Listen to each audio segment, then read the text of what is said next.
in the second half. They're doing a lot of celebrating, a lot of showboating. I mean, at some point as a competitor, you got to look inside your locker room and say, are we going to continue to allow this team to just physically and mentally dominate us in all facets of the game? Because if you look at Toronto offensively tonight, 15 assists, not going to get it done. Right. Another horrible night shooting from three, 7 for 27, 25%. So they just got their butts kicked on both ends of the floor, and they got to take it personal. Game 4 for them has to be ratcheted up, intensity level, and they got to come out with the focus, with the sharpness to their game, and get a win in Game 4. And I think one player in particular who's got to play well and show up for Toronto is Kyle Lowry. Yeah. I mean, Lowry, tonight, 7 points out on the road. Just 2 of 10. 2 of 10. Defensively, just wasn't, anytime he was matched up with Butler kind of had his way with him. I just think he's got to play better, and he's got to show up. He's got to show up on the road and have a good Game 4 for them to win the basketball game. He had the worst plus-minus of anybody tonight, minus 28. You mentioned the 15 assists, and that's one thing that struck me throughout the game for Toronto is how disjointed they are offensively. Disproportionate number of their possessions just relied on Kawhi Leonard to make a shot, and he was great. He did make a bunch of shots, 13 of them to be exact, for 33 points tonight, but not many easy buckets for the Raptors. Yeah, and it has me a little bit baffled. Isaiah and I did a couple of games up in Toronto back in February, and JT was there as well. And their offense, it was more sort of sharing the basketball and moving the ball from side to side. And obviously things do change in the playoffs, but not just with Leonard, with everyone. It was just too much sort of isolation, one-on-one. It's just a little bit different from how they played throughout the season. And so as a result, the assists were down. You're relying on one player to make great plays. And, conversely, I thought Philadelphia, more balance, more diversity, moved the ball around. Everyone was involved. The ball finds energy, and there wasn't a lot of energy out there on the offensive end or the defensive end, for that matter, for Toronto. So defensively, you got to tighten some things up. What to do with Joel Embiid, particularly in the post, but also in the offensive end. They look bad. Yeah, this wasn't a good night for the Toronto Raptors. They've been really good defensively in the postseason here so far. This ended a streak of 6 straight games in which they hadn't allowed triple-digit scoring, and this was by far the highest shooting percentage they've given up in this postseason so far, 51%. They hadn't allowed anybody to shoot even 42%, and that's going to happen from time to time, but they were basically dominated most of the night. You're absolutely correct in terms that they were dominated. And here's the thing that worries me. If I'm a Raptor fan, player, coach, their spirit at the end seemed to be broken. The last 3 to 4 minutes of the game, their collective energy just kind of went away. And I don't know if you can grab that back and get it back for Game 4. Mark Jackson referenced it, going off the air when Van Gundy asked him, what do you do? He said, well, the first thing I got to do as a coach is take the blame myself and say I let you guys down. And then the second thing I got to do is try to get my team back. And, and as former players, you know when you've kind of broken the other team's will and spirit.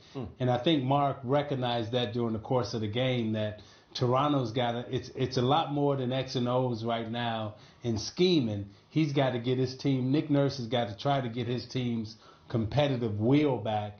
And I don't know if he'll be able to do that. If you're a player in that locker room, what kind of soul searching you doing over the next 3 days? What can you do either tactically or emotionally or in terms of effort to turn this thing around? Well, you definitely want to stick together for the most part. Obviously, you didn't play your best game. And whether you lost by 30 or 1, it was a loss. Right. And so when you take that type of approach, you say, what did we do great, right? Did we do that? No. Okay. If we can just do what we do great coming out in Game 4, then we'll give our chance to win. And we talk about what they do great. It's defensively. Points in the paint tonight, 52 for Philly, 36 for the Raptors. Toronto's a team that's built on their opportunistic defense, being able to create turnovers, get out in transition, and use their athleticism. But when they're forced to play in the half court, you look at it, it's pretty much Kawhi, and none of the other guys get involved. So that kind of breaks down the trust. And so that trust was broken. So as a player in that locker room, let's get the trust back. Let's do what we do best. Go out here and make a spirited effort. We get this win. We go back home. We know we can win there. All right, and get back in the series. Yeah, I mean, I think also, defensively, that's an area where, particularly on the road, I mean, Toronto has capable defenders, and they have guys who we've seen in the series, we've seen it all season, and I think, getting back to sort of getting stops, giving up 51% from the field, 43% from the three-point line. Philly just kind of offensively, I mean, really on both ends, but offensively just did whatever they wanted. Right. And there was no resistance, there was no force, there was no spirit. And so, like, like you said, sometimes it's not X's and O's. So just sort of trying to figure out how to, galvanize that group, bring them together, get them to sort of move, get back to playing how they played most of the season. That's not an easy thing to do when you've lost like they lost. And so, I don't know if it's much strategy. I think it's just sort of, okay, are we going to cave in? Are we going to give in? Right. Or are we going to get mad? And we're going to use this as fuel and come back, bounce back, and show who we really are. And, a lot will be said about this collective group and their fight and how they respond here in Game 4. But sometimes I don't believe it is about X's and O's. Right. No, you can see it sometimes. Yeah. In your experience as a player and as a coach, how often is it not strategy or rotation related, and you just have to look at yourself or your players and say, guys, we got to play better, we got to play harder, we got to fight a little bit. You normally do that after game one when you lose one game in a series. Right. That's when you have that long look in the mirror. In any series, when you lose 2 in a row, whether it be at home or on the road, anytime a team beats you 2 times, back to back, then you really start doubting yourself. Then you really start questioning the strategy. You start, normally a playoff series, I win 1, you win 1, you win. But when you beat me 2 in a row, then you start messing with my head, right? And I saw right now Philly in beating Toronto 2 in a row. I started to see like not a little crack, but a big crack. Okay, there's a big crack in the trust. There's a big crack in the confidence right now of the Toronto Raptors that needs to be restored. And Matt, I don't know how you restore that and get it back, because normally for us, your coach was the one who really did it. And I was able to walk into a locker room and look at a Hall of Fame coach in Chuck Daly, right? And trusted that he would make it all right. And he would give us some stories and tell us some antidotes, and he would make it all right and give us enough courage to play. A lot of this now falls on Nick Nurse, the coach. Can he inspire that group, bring them back together, patch them up, and push them out there to play in a very hostile environment? They were down 1-0 to the Magic. It's not exactly the same situation, but they were down early in that series, and they recovered to win 4 straight. For Philly, Embiid was fantastic. I was a little surprised to look at the box and see that Jimmy Butler nearly had a triple-double tonight. I felt like he played within the context of their offense, and even after a big scoring night, didn't force things and wound up with 22, 9, and 9. No, impressive. Jimmy Butler was engaged from start to finish. You could hear him mic'd up on the broadcast. He was encouraging Embiid to shoot the ball. He was talking on his defensive coverages. And if you watch the way this Philadelphia team rotated and executed their defensive schemes, it was all out. It was in the end. They played through the whistle. Old Rick Carlisle phrase. He used to watch hockey, a lot of hockey. Yeah. They would play puck to puck, whistle to whistle. Right. And it was just amazing to watch. I mean, Philly was in this game from start to finish, and it all started with Jimmy Butler. He's the leader of this team spiritually and emotionally, and he went out there on the defensive end and got it going first. Didn't worry about making or missing shots. He was going to lock down and execute on the defensive end, and I think the guys fed off that. Yeah, they did feed off of it. And I think when Elton Brand, made that trade for Jimmy Butler, and then they brought in Tobias Harris, and we all said, wow, what could this be? And throughout the year, there's been struggles and how they're fitting in and roles, and it just seems like that was a perfect game for them, and what we all sort of envision what their potential was or could be. And it was fun to watch. If you're a Philly fan, you feel good. They're getting confidence, gaining momentum, and it doesn't look good for Toronto. I bet Brett Brown feels pretty good as well. Let's find out. Can you characterize the difference between regular season Jimmy Butler and what you've seen in the playoffs out of him? I mean, we've talked since we all met each other long ago. The playoffs, it's a different sport. It's a whole different kind of everything in general. And Jimmy's focus, I think his leadership, attention to detail with the pieces, the integral pieces that we're trying to get done defensively stuff, are heightened. And we need it all. We need it all. And it's appreciated and respected. Kyle Newbeck, Philly Voice. Where do you start with that Joel Embiid performance? Like, where does your mind go first with everything that he did out there tonight? I mean, for me, it goes straight to the blocks. We can talk about a windmill dunk. You can talk about some finesse post moves and that. But I go to defense. Like that's what interests me the most to date with this series. When we talk about whatever we're going to talk about, my mind goes straight there. He is our crown jewel defensively and I suppose offensively too, but certainly defensively. And his rim protection and blocking shot ability tonight stood out as much to me as anything in an incredible performance. Brett, to follow up on Kyle's question, when Joel is right physically, do you feel like you have the best player in this series? Yes. Brett, over here, Brett. Rich Hoffman, The Athletic. You guys have not been a high pick and roll team during your tenure here. Seems like you've been running a lot of them specifically this series. Is that just this matchup, or is there a comfortability with Jimmy and Tobias? And my answer isn't, when I give it, it's true, but it's not meant to be disrespectful. We haven't had many point guards here that people go over on.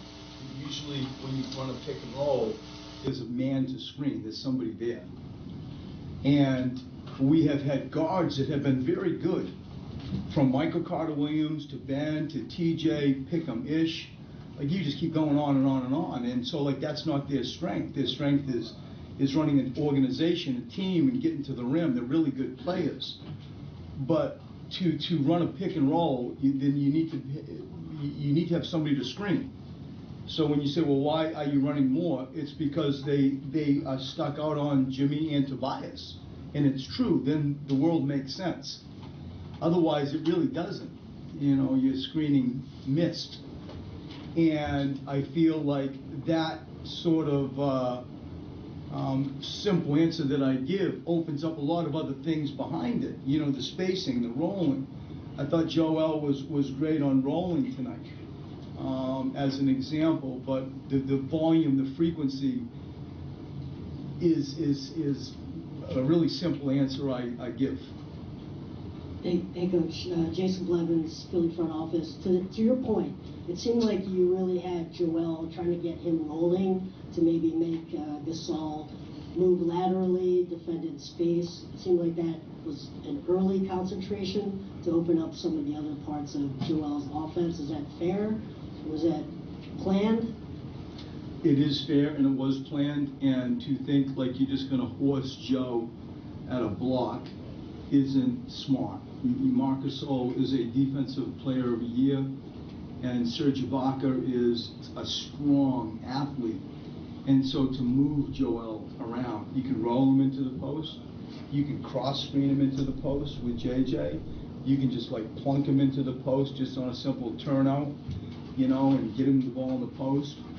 And so like you can get him the ball a bunch of different ways, but to have a steady diet of just horsing Joe at a post in a very static, predictable way isn't fair to him, and I don't think it helps us. And so, to your question, the plan was to try to find different ways to get him going. Brett D. Lynham, The Fanatic. Going back to when you had everybody, but it was still early. And I remember, like, you were being asked, like, to play to players' strengths, and that would change some of the things you guys had traditionally been doing. And you said you would do that, but not at the expense of what was best for the group. At what point did you find the fine line, like you give Jimmy the ball more? Yeah. You post Ben more, take the ball out of his hand. What point did you find that place that was good for all of them and best for the group? No, it's a good question. And I can't give you like third game Brooklyn or, last week regular season. I can't be that specific, but you are correct. It's evolving. That is for sure. And it is a lot easier to say and sell when you win. And we have taken great pride in our defense is the thing, as I said 5 minutes ago, that interests me the most, that I think connects the dots. Like I feel, because normally, teams that I have coached that you wish did better, let their offense sort of dictate their move. And then if we felt pretty good, you get a chance of like playing some good defense. And there's an inverted attitude that I love. Like we're trying to guard. We're really trying to play defense. And how about our crowd? It was spectacular. And so when we come down to the offensive end, the evolution of Jimmy with the ball, or posting Joe, or utilizing Ben, bringing JJ off screens, making sure Tobias, who could score a bunch of different ways, is used. I think it's evolving, but I can't pinpoint a time. I can tell you winning, sure, allows us to keep it moving forward in the direction that you just mentioned. Two more guys. Coach, Kai Carl on Sixers Wire. Coming into this series, the bench was, thought to be an advantage for Toronto, but your bench has been terrific for these first couple of games. What can you say about it? That I agree with you, and we need it. I mean, to have the boost that you learned before the game, to have Mike Scott come back, and Greg and James really has been uniquely special and required, especially in the absence of Mike, where I can get shove Tobias maybe more to a floor, and there are wing minutes to be had. And so I think our bench has been good. I think they, continue to come in and pass the ball. I like our 29 assists, 13 turnovers for us is actually not too bad, but I think, that bench has come in and given us a spark and continued on with sort of the defensive efforts that we're trying to put out. Brett, Michael Lewanka, AP Broadcast, Radio PA Network. You talk about the fact that Lamar but Toronto makes a run at you in the third. You get with an 8, and you open up with a 11-0, then 22 on 1-2 run. First of all, you guys closed out the game and just kind of put it away when you had to. I mean, when Kawhi is doing what he does, and his individual offensive brilliance is daunting, haunting, pick whatever words you want to say. When you're sitting there and you got a 6'10" athlete like Ben on him, and he's busting his tail to try to do a good job, and he just makes tough shots. Then we had to change. We had to come out and blitz him. We really had to go at him. Now, the punishment at times possibly could be they start being the best, which they are, three-point shooting team in the NBA, and Kawhi ends up quarterbacking the punishment of our scrambles. But I thought that blitzing him helped, and we took off. It was sort of a launching pad for us getting out and going in open court. But when it got to that margin, and Kawhi's sort of the architect, you had to do something, and we chose to go after him and get the ball out of his hands. Thanks, Brett. Thank you. Really interesting stuff from Brett Brown talking about the approach to Kawhi Leonard there. I want to get to a couple other points he made. One about Joel Embiid, and the question was asked about him rolling to the rim specifically, and Coach Brown went into more detail on their approach, just not to make him predictable, not put him in the same spots where Marc Gasol could body him up, where they could double team easily. And it's a simple adjustment, but it can wreak havoc for a defense if you have a guy that talented and you don't know where he's going to be possession to possession. Well, Matt, it did wreak havoc. And first of all, for someone who's questionable, yes, and it was unsure of whether he could play, I tell you, he played great. But getting him in movement, obviously Gasol, if you try to post up and sort of play one-on-one, is really a capable defender. But I think that the game plan that Brett Brown talked about, getting him in movement, getting Gasol in movement so it's not as predictable, quick hitters, if you will, worked. And, look, bottom line, too, is mentally he was in a different place. Yeah. He felt like he had something to prove. He was aggressive. He was attacking. Defensively, we talked about, he said before the game, being productive somehow, some way, maybe, defending or assisting, but having an impact on the game. His confidence was there. That's Joel Embiid we've seen most of the season. But I like that. Getting him in movement, being a little bit less being less predictable in terms of how you attack on the offensive end. And certainly Brett Brown helped Embiid with that tonight. Yeah. What he said. I thought I'd give the two of you a chance to jump in. No, I agree. And not only that, when you talk about putting him in movement, it took Gasol out of his normal post-defensive position because Embiid wasn't easy to find on the post. So therefore, Gasol couldn't establish, get his body on him, move him off, get him into position, and force Embiid to make tough moves around the basket. So putting him in movement, cross screens, down screens, pick and rolls, finding him when he can catch the basketball, put it on the floor, and then make a play. It played against Gasol's foot speed, and I thought that's what helped get Embiid off a lot also. Yeah, I mean, Gasol's much more effective when Embiid is stationary, either in the post or even out on the wing where he's going to face him up. And, Gasol plays that reasonably well, but if you're going to move him around all over the place, he's got less of a shot. And then I think, Coach having the presence of mind to say, hey, Kawhi Leonard's hot. I'm gonna help my team, right? So we're going to change up the matchup with Simmons. We're going to double team this guy now. Yeah. And when we start double teaming him, we're going to take the ball out of his hands and we're going to throw off his rhythm. Now he's built confidence in the team that he's coaching, where that player is saying, okay, you're just not going to let me get embarrassed. You're not going to let me, take this whooping that everybody can see. Now you're going to help me right now, and you're going to double team, and I can get the ball out of his hands. That's when the players start to believe in the coach. Well, in the last couple of games, Toronto has shown no ability to punish them for that because it's been mostly Kawhi. Here's Nick Nurse. They seemed very passive and not themselves in that entire game. Yeah, I mean, I think we got outplayed, Doug, in just about every area we could get outplayed. Just in overall, physicality, energy, cutting, rebounding, passing, all that kind of stuff. I think we got thoroughly outplayed, and it's been a while, right? It's been a while since I've seen this team play that way. Scott Stinson, Post Media. Nick, what did you see from Embiid tonight that was different? I mean, you had Gasol on him. Gasol had done such a good job the previous two games. Did you see anything specific?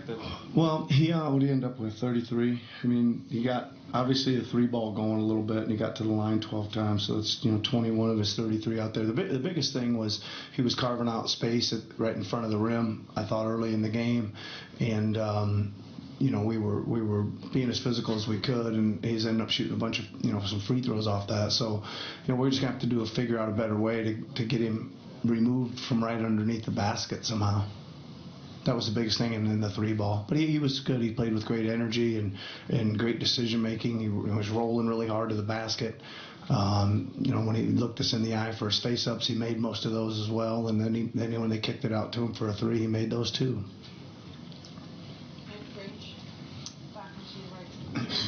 Hey, Nick, Mike Grange from Sportsman over here. I mean, I guess you can't play everybody for every minute, and you went really long with your starters in the third quarter, and then they got away from you. Just that 3-minute surge to start the fourth. I mean, is there anything you can do, or I think we got guys back. Not making shots. Well, I mean, there's a lot more things we can do better, Mike. Than I mean, listen, we can't let the shot making affect so many other parts of the game. There's pick a thing tonight, right? You can't. We didn't make shots, you're right, but pick anything else, right? But I think if I'm not mistaken, we had 3 starters on the floor to start the fourth. but it was just a bad run. I think again in the second it was similar with 3 starters to start the second, and that part of the game in the second was some shot. I came down and got 3 or 4 wide open ones in a row, and had got nothing to show for them, not even a 2 or anything. But and then they raced them back on us and scored them, and that was kind of busted that open early. But those first couple minutes of the second and fourth were big, huge momentum swings in the game. Tenny Sumagi, Eagle News Philippines. What kinds of adjustments will you make for Game 4 to complement offensively to complement Kawhi Leonard's scoring? Yeah, I think the first adjustment we're going to have to make is we're going to have to play a hell of a lot harder, right? And we're going to have to play a hell of a lot more physical. And if we don't do that, then the prettiest things that we decide to do offensively aren't going to matter much. Nick, Ed Barkowitz, Philly.com. What was your sense of the physicality out there? Chippiness, sometimes over the line. What did you see out there? I mean, it was physical, but I don't think it was anything too bad, really. I think there was, there was 2 plays. They were very similar. I think Ben Simmons lost the ball and took a whack at Kyle, and Pascal lost the ball and took a whack at whoever he took a whack at. Joel. I think he might have tried to trip him or something.